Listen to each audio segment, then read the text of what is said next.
One weekend last summer, a group of girlfriends and I rented an Airbnb for the weekend to celebrate a friend's birthday. It was supposed to be a fun weekend getaway. We found a cozy Airbnb in a secluded part of the mountains. A perfect place in a beautiful area with no neighbors, so we didn't have to worry about making too much noise while partying. The pictures showed a charming cabin with a fireplace and a wraparound porch surrounded by towering pines. The reviews were mostly positive, except for a few mentions of the host being overly attentive and welcoming. At the time, we shrugged it off, thinking it was more of a good thing than a problem. We arrived on Friday evening, excited and ready to unwind. The host, a middle-aged man named Harold, greeted us warmly. He informed us that we would have the house all to ourselves, as he stayed in a smaller guest cabin on the property. As we settled in that first night, everything was fine. We cooked dinner, played games, and just had a good time celebrating the birthday weekend. It wasn't until the second night that things started to get weird. Around 10 p.m., there was a knock on the door. We weren't expecting anyone, and it made us all jump. I opened the door to find Harold standing there, holding a small basket of snacks. He had just wanted to check in on us, seeing if we had any problems with the place, and offered the snacks, which we politely declined. It was strange for him to have visited that late at night, but it was whatever. It was only about an hour later that night, out of the corner of my eye, I thought I noticed a shadow pass by the window outside on the wraparound porch. We went outside cautiously to check the porch, but saw nothing.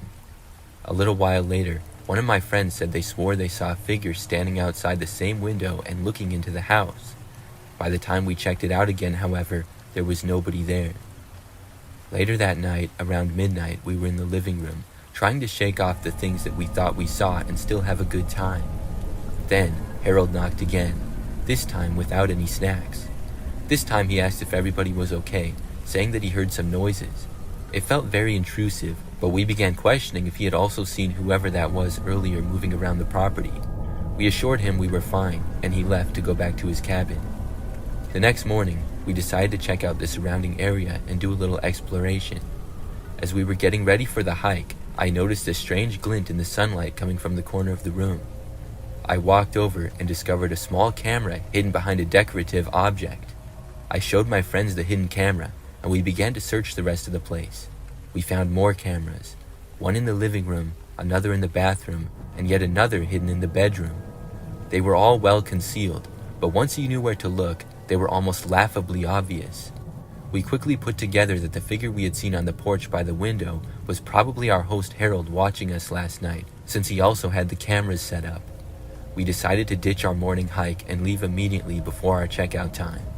We didn't want to confront Harold because we were creeped out and just wanted to get away from there. We left the keys on the kitchen counter, grabbed our bags, and drove off without notifying Harold. Once we got back into cell service, I quickly opened the Airbnb app and left a review. I warned future guests about the hidden cameras and the creepy visits from the host. It felt important to make sure nobody else would experience what we did. The next day, I reported everything to Airbnb and hoped that Harold would be done hosting forever.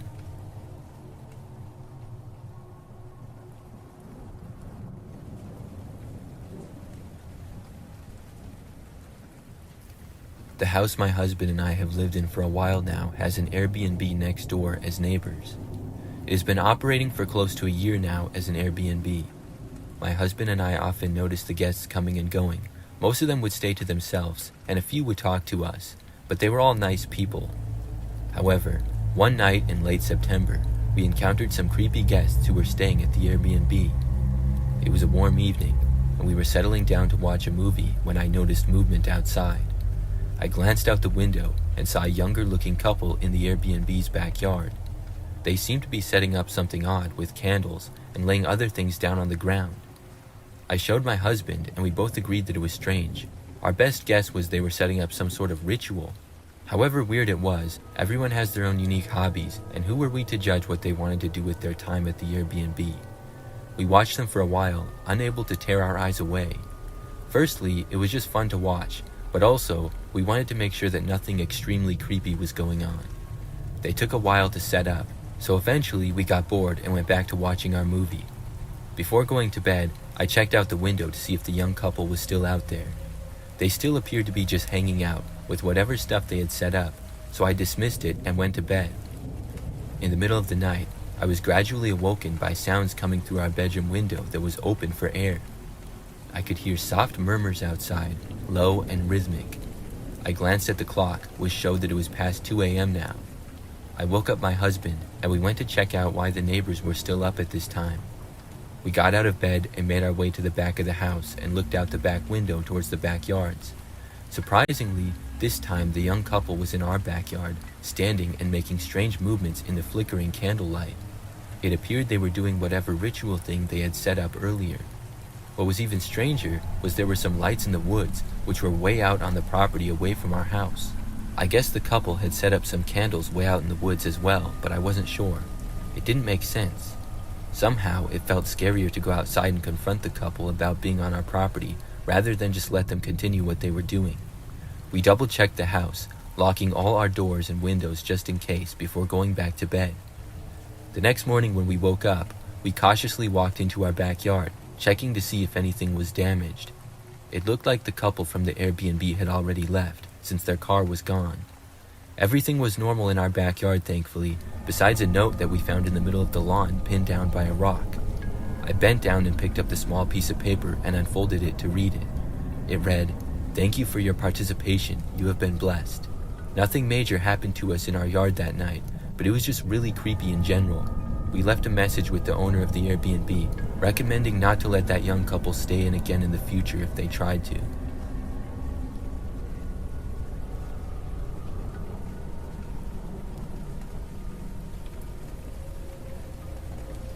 A few years ago, I stayed at an Airbnb for the first and last time in my life. A small group of friends and I were on vacation, and we found an Airbnb for cheap, which still looked nice.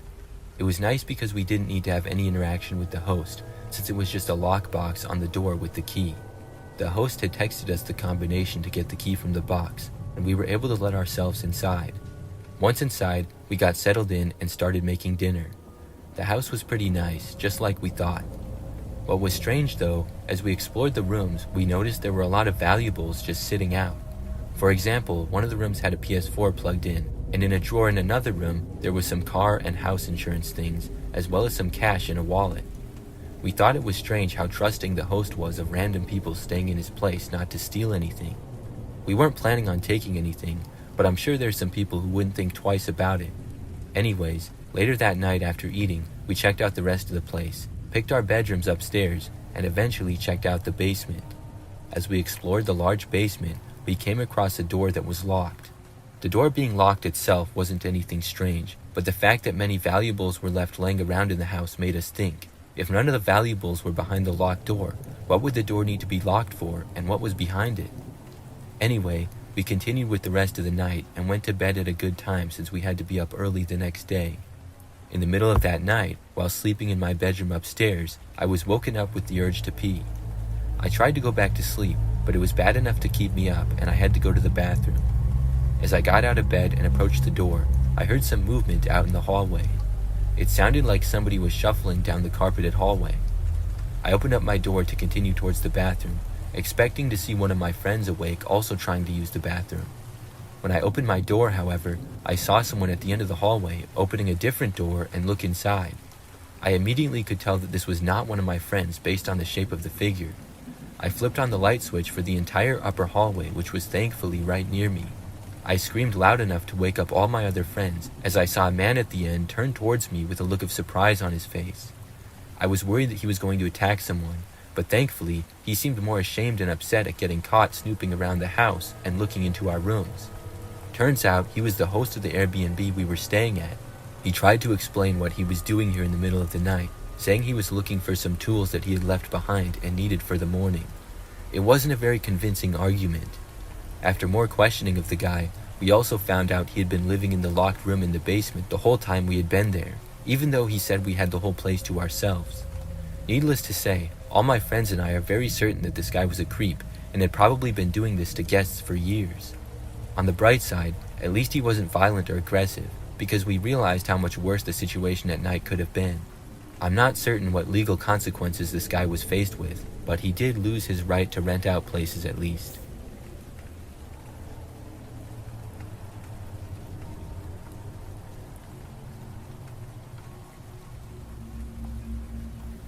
My partner and I had rented an Airbnb recently and stayed the weekend. We were in an area with less light pollution, and it was a clear night outside, so the first night we were there, we decided to stargaze. We sat outside in the backyard for most of the night with a glass of wine, looking up at the stars and talking. Since we got there, we had seen the neighbors out and about. To our left lived an older couple who seemed to always have their lights on, and to our right was a man who we hadn't met yet, but saw him walking out to his car from afar once. At some point during the night, I turned my head to glance at the neighbor on the right. There he was, pressed up against the broken fence that separated our yards. His face was illuminated by the light from his cell phone, which he was pointing in our direction. He appeared to be filming us. I felt exposed, like we were on display. My partner and I both just stared at him. He didn't seem to care that we'd caught him. He kept recording, oblivious or uncaring about the discomfort he was causing us. We had been outside that evening for a while now and weren't too upset about wrapping up and heading inside due to the weird neighbor. We tried to make light of the situation, joking how maybe he was just a big fan of astronomy or something. After hanging out in the living room for a while longer, we went to bed eventually. Around midnight, I woke up to the sound of soft rustling. I glanced at my partner, who was sound asleep. I quietly got out of bed and walked to the window. I pulled the curtain aside just a fraction, enough to see into the yard. The same neighbor was standing outside, this time closer to our house. He was looking towards our windows. We had turned all the lights off before going to bed, so our Airbnb was completely dark. I decided to head out into the living room and kitchen area and turn on some small lights in those rooms. I was about ready to call the cops, but maybe because I had turned the lights on, when I looked back outside, the neighbor was back in his own yard. I watched him from a dark window where I wouldn't be seen. He seemed to stare over and scan our house a couple of times before heading back inside to his own house. I went back to bed, but left small lights on just in case he decided to come back around. The next night, when we got back to the Airbnb after our day out, we did not go outside. Mostly, we were just very tired from the day, but also didn't want to have any encounters with the creepy neighbor again. That night, my partner and I heard footsteps outside again, even though I had left small lights on in the house. Peeking outside through the curtain in the bedroom window, we were able to confirm that the neighbor was in the yard again. This time, he came closer to the house and began looking through the living room and kitchen windows. We notified the cops this time, but by the time they arrived, he had already made his way back to his own house. Thankfully, the next day we were planning on leaving. As we packed our things, we had a conversation over the phone with the host about the neighbor. We left right after on our way back home out of the state. Hopefully, the creepy neighbor was handled with and isn't terrorizing any future guests at that Airbnb.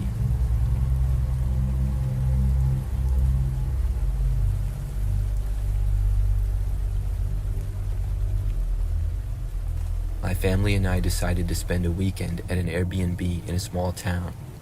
The first night we settled in and watched TV for a while. My kids, who were 6 and 7 years old, were excited about exploring the backyard the next day. Around midnight, I heard a noise that pulled me from sleep. It sounded like whispers, faint and indistinct. I dismissed it as the wind, or perhaps a neighbor talking, because after all, we were in a new place. The next morning, we woke up late. The kids had already found a treehouse in the backyard and a swing set. I joined them, and while they played, noticed that the treehouse and swing had seen better days. That evening, after dinner, we decided to play board games in the living room. The atmosphere was relaxed until I noticed the front door slightly open. I could have sworn I locked it. I locked it again and shrugged it off, thinking that I might have forgotten. As we played, the lights flickered a few times. My wife joked about it being a haunted house. I laughed it off, but I was starting to feel a little uneasy. The next day, we planned to explore the local sites. While driving around, we met a local at a coffee shop. I casually mentioned our Airbnb.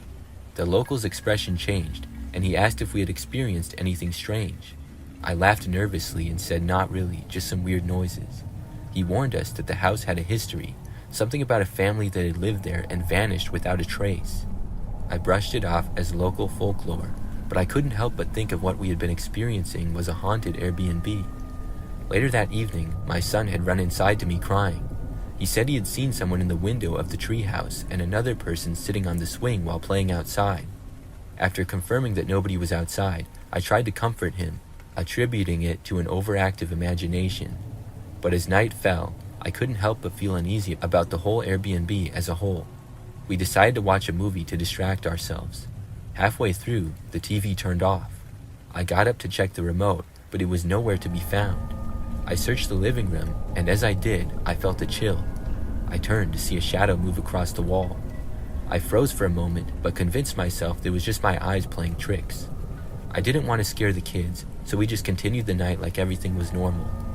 Later that night, I woke up again, drawn by a soft sound. This time, it sounded like footsteps in the hallway. I felt compelled to investigate, and quietly walked down the hallway. When I reached the living room, I saw the door wide open again. There was enough weird stuff happening now to make me want to get out of there. The next morning, I told my wife about everything that I had experienced. She looked pale and said that she had felt some weird stuff too. We decided to cut the trip short a day, not because we were creeped out, but because we didn't want our kids to see something else and get freaked out. We left the house, and I felt a wave of relief wash over me. Maybe it was just a series of coincidences, but I couldn't shake the feeling that something was very wrong with that Airbnb.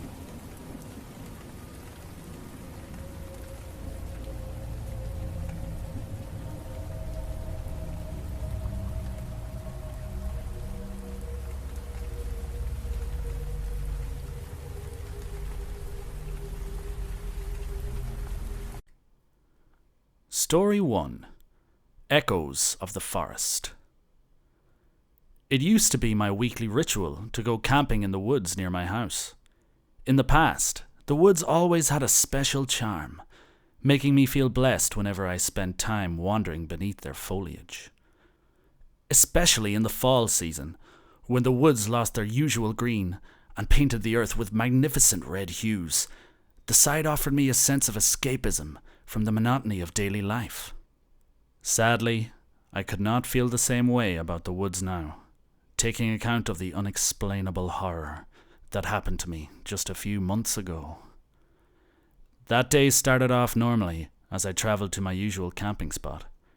After setting up my tent, I decided to explore the surroundings and gather more dry wood to build a fire for my camp. The forest seemed alive, with branches swaying in the gentle breeze and rustling softly above my head. At first, I set off on a path I had walked many times before. Then, a strange pull urged me to explore nature a bit further, and I ended up wandering farther from my campsite than I intended. That's when I stumbled upon a trail I had never seen before. It was partially hidden by overgrown bushes and fallen leaves, and I almost didn't notice it at first glance. Curiosity got the better of me, and I decided to follow the trail. I still remember how my surroundings weirdly changed as I traveled deeper. The trail grew darker, the temperature drastically dropped, and even the air hung thicker and heavier somehow. At that time, I didn't think much of the changes. Attributing them to the increasing density of the trees around me, I kept on walking. Stood at the end of the trail was a dilapidated old cabin, seemingly abandoned for decades. The wooden house was a haunting sight, standing in stark contrast to the natural beauty of the forest. Its wooden walls were weathered and covered in moss, the roof sagging under the weight of time.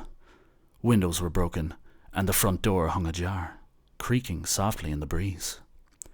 A chill suddenly ran down my spine as I approached the front yard of the abandoned cabin. Vines had crawled up the sides, and the steps leading to the porch were cracked and crumbling. I stepped cautiously onto the rickety porch, the wood groaning under my weight. Pushing the door open, I was greeted by a musty smell, a mix of damp wood and rot. The interior was just as decrepit as the exterior. Cobwebs adorned the corners, and dust covered the empty floor entirely. The only furniture left inside was a chair, standing alone by a broken window. I moved through the vacant rooms of the cabin. All shared the same look, empty and dusty. The property was eerily silent, save for the occasional creak of the floorboards under my feet. I made my way to the last room at the back of the house, expecting to see the same scenery. However, my eyes caught something completely out of place, a thick metal door. It stood in stark contrast to the rest of the house, which was entirely made of wood. The door was bolted shut and looked new and solid, almost industrial. as if it belonged to a different era or place entirely. Hesitant for a moment, I then approached the door. A mix of fascination and dread swirled inside me as I got closer. Then I heard it. A faint sound of chains rattling, accompanied by an eerie, gurgling noise. I was stunned, and thought I had misheard the sound at first. But then the rattling of chains happened again. The gurgling noise followed, along with the sound of several steps moving on the creaking floor toward me, which then halted right behind the metal door. My heart almost jumped out of my chest. Something was standing behind this thick door, and it knew of my presence. The most rational possibility I could think of was a guard dog. But I wasn't sure, as the noise it made didn't sound like a dog's growl at all. Whatever was behind that door was not something I wanted to encounter. Panic took hold, and I turned to flee. My heart pounded in my chest as I walked away from the house, a sense of uneasiness hanging over me. The trail that had seemed so inviting suddenly felt like a trap.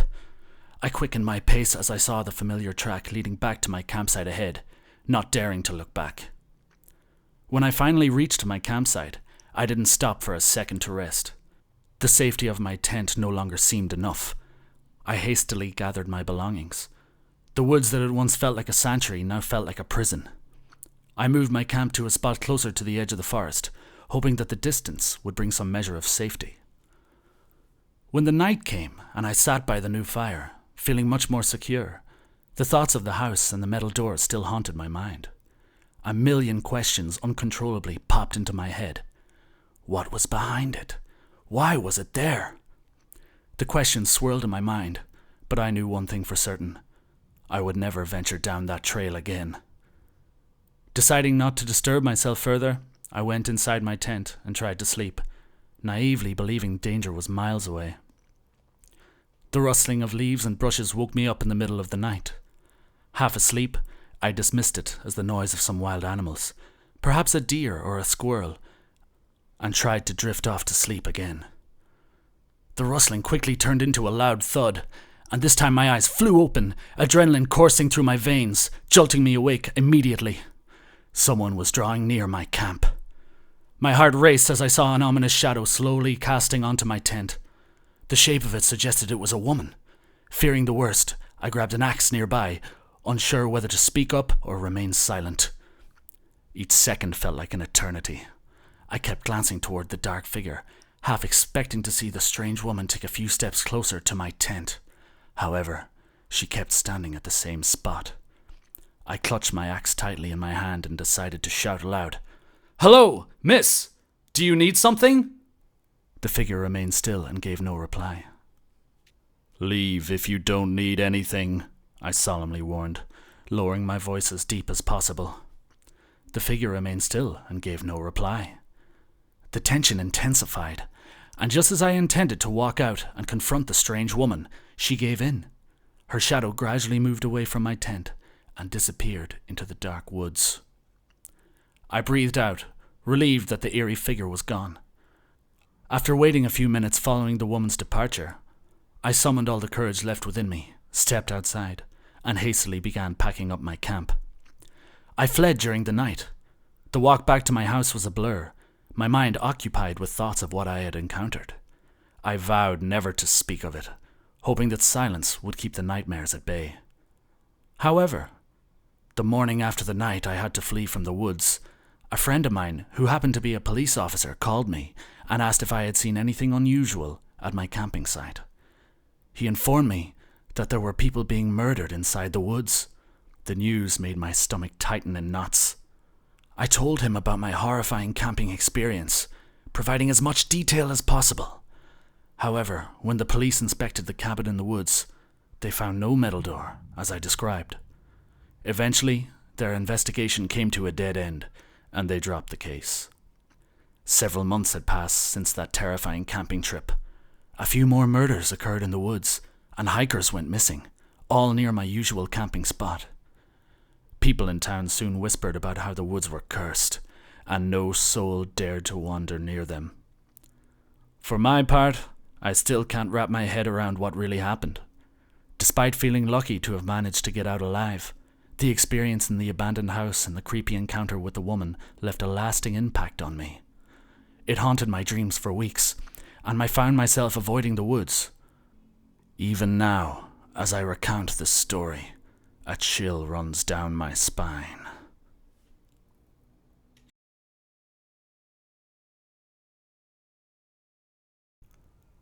Story 2: Massacre at the Camping Site. The incident happened the summer I turned 12. After celebrating a small birthday party with my mom, my dad and I planned a father and son camping trip for the next day, a tradition we practice nearly every year. The spot we chose was somewhat remote, with few people around, providing the solitude we were both seeking. However, the camping spot was still accessible by car. Dad and I packed up the car with camping gear, food supplies, and other necessities to live in the wilderness for 3 days. We departed early in the morning and reached our destination when the summer sun was already high above, beating down on the highway with unbearable heat. However, as we traveled deeper into the campsite, the air became cooler as the forest foliage grew denser, offering us much needed shade from the intense sun rays. We left our car at the parking lot and decided to walk further into the forest on foot. Following a small trail, we were surrounded by nothing but the greenery of the forest trees.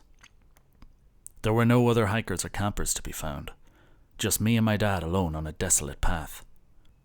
Not until we reached the riverside did we see a camping tent and a car parked next to it. The haunted scene halted my steps. The tent was ripped in several places, flapping in the wind like a ghostly figure waving us down. The inside was a mess of scattered belongings, clothes, a broken lantern, and a couple of sleeping bags covered in dirt. The car looked even worse, with rust eating away at its body and the doors hanging open, its tires deflated, suggesting it had been there for months. The chaotic scene made it seem as if someone had been camping here and then hastily abandoned their spot for some peculiar reason. Or worse, they could be attacked. My dad halted his steps too. He appeared at the scene, furrowing his eyebrows. His gaze told me he also felt something was not right. I asked him what could have happened here, but he spoke of no theories. He only suggested we go camping on higher ground, far from the eerie scene before us. Despite the unsettling discovery, we pressed on. The narrow road seemed to close in around us, the trees growing denser with every mile we ventured deeper. My dad seemed to notice that the sight of the abandoned campsite still troubled me, and began to chat about the fun activities we had planned. Fishing, hiking, and roasting marshmallows by the campfire. Eventually, we reached our desired spot. It was dry, high ground overlooking the water, to the right of the road. Another trail crossed it, leading up to even higher ground in the forest, but we decided to camp along the riverbank. As we set up our tent, I glanced down the slope and saw another family camping near the riverbank. They had a large tent and seemed to be enjoying themselves. 2 kids, around my age, playing by the water while their parents prepared dinner. The sight of them brought some comfort, reminding me that we weren't completely alone in the woods. I forgot all about the abandoned tent when the sun began to set. My dad built a campfire, and we sat around it, roasting steak and telling stories. He talked a lot about his memories of camping with Grandpa when he was a kid, just like we were doing now. The night went on peacefully, with no disturbance. Occasionally, laughter from a nearby family echoed back at us, and my dad immediately repeated his intention to persuade my mom to join us camping in the near future. However, as the darkness deepened, a strange feeling of being watched began to cloud my mind.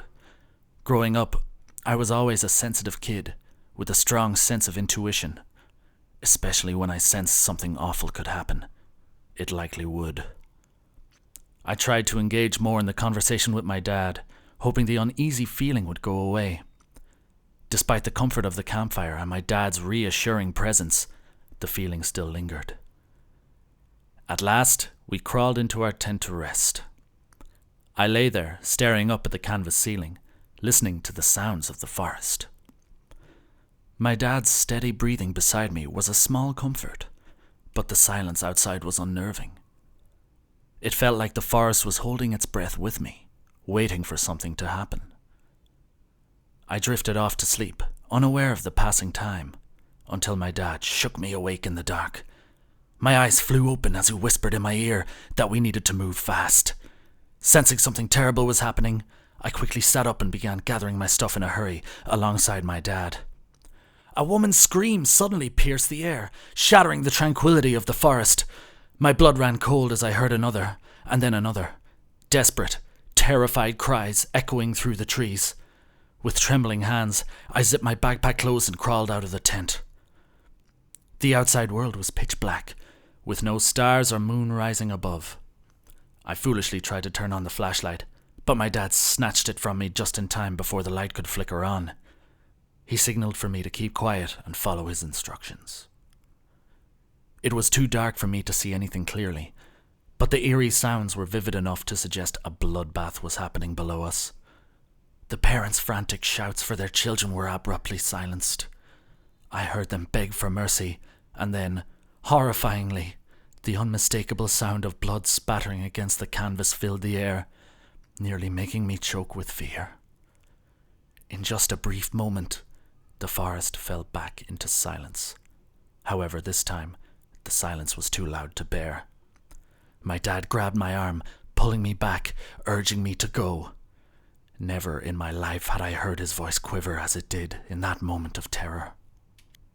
In the utter darkness, blood pulses drummed in my ears as we hurriedly made our way back to the trail leading up the mountain. The screams were gone, leaving us with the horrified sound of the killers laughing and chatting. It took us more than an hour to make it back to the parking lot. We threw everything into the car and jumped in, my dad fumbling with the keys in his haste to start the engine. The tires spun on the gravel before finding traction, and we sped away from the campsite. My heart refused to stop pounding as we drove through the night. My mind was a whirlwind of terror and confusion. What had we just witnessed? Who, or what, had attacked that family? The questions haunted me, but one thing was clear. We had narrowly escaped a nightmare that would haunt me for the rest of my life.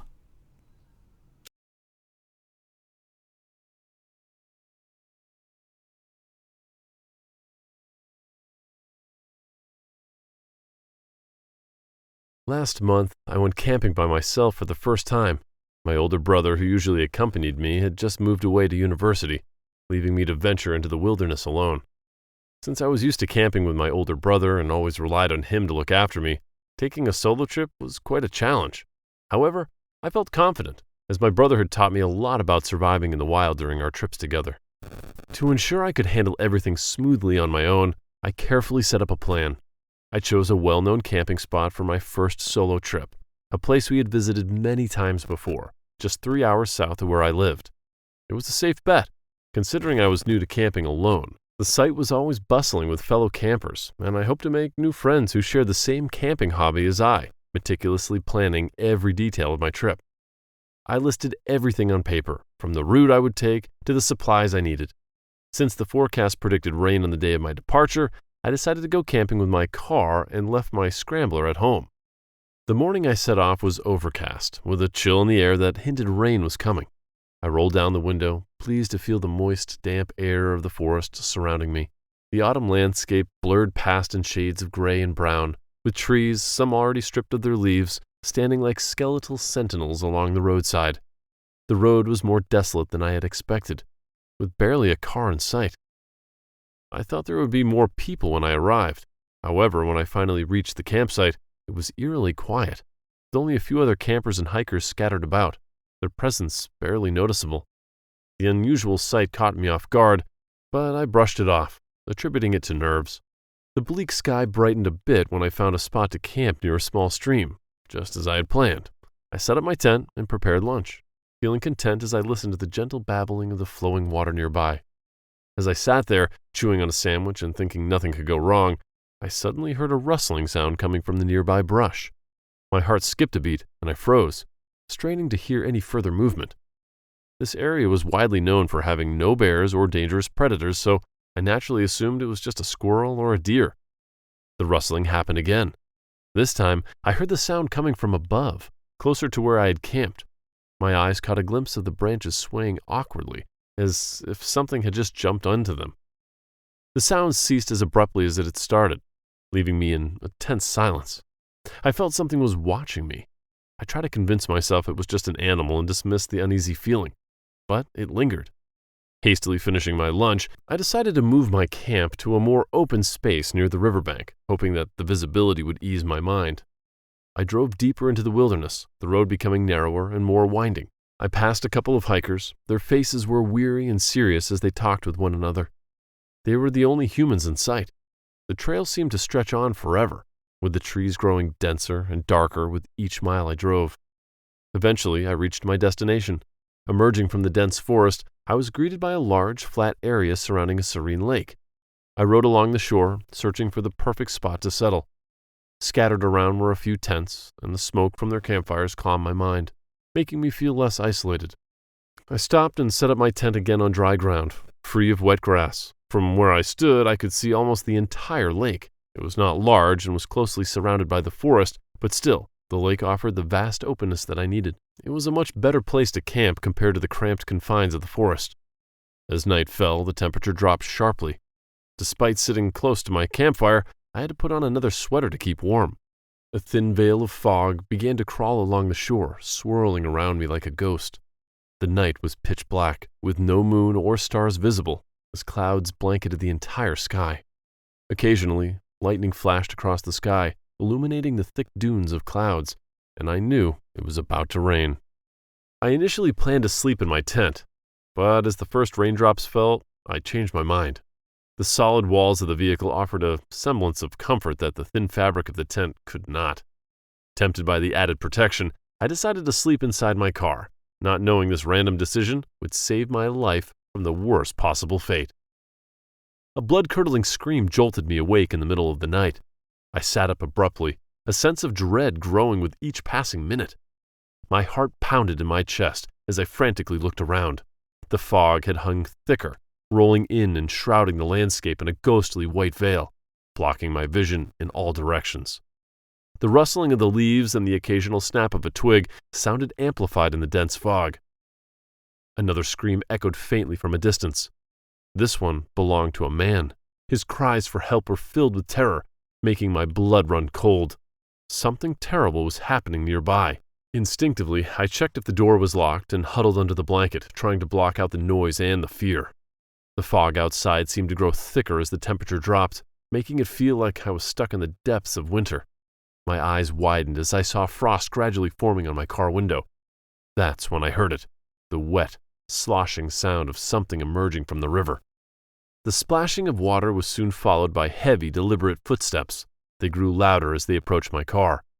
My heart dropped as I saw shadowy figures moving through the fog. Fear tightened its grip around my throat as the figures circled around the campsite, their shapes barely discernible in the dense mist. A dark figure stopped right in front of my car window where I lay. I slowly pulled the blanket over my head and held my breath. A low gurgling sound shattered the quietness, and my entire body froze in fear. The figure leaned in closer. It knocked at my car window. The sound was soft but insistent, as if whatever was standing outside was trying to discern if I was inside. I squeezed my eyes shut, praying that it was all a nightmare, but the knocking continued, tormenting my soul. Suddenly it banged on the car window, hard and fast. The sudden aggressive movement caught me off guard, but miraculously I did not flinch. Perhaps my nerves were too numb to even react. Finally the figure moved away, and I allowed myself to let out a gentle breath of relief. However, the danger still lurked outside my campsite. I heard more sounds of the cold surface being disturbed as those dark figures emerged from it, their footsteps steady as they moved into the forest. Screams! More screams echoed from all around the lake and from the depths of the forest. I lay still under the blanket, too terrified to move. The night seemed endless, each minute stretching into an eternity. When the first light of dawn finally appeared, I felt a surge of relief. The fog began to dissipate, revealing the familiar landscape of the campsite. As soon as my surroundings were light enough to see, I grabbed my keys and bolted from the car. I didn't bother packing up my camp. I just wanted to get out of there as quickly as possible. My hands trembled as I started the engine. and I took one last look at the campsite before speeding away. The drive back felt surreal. The once desolate road now seemed like a lifeline, leading me away from the horror I had experienced.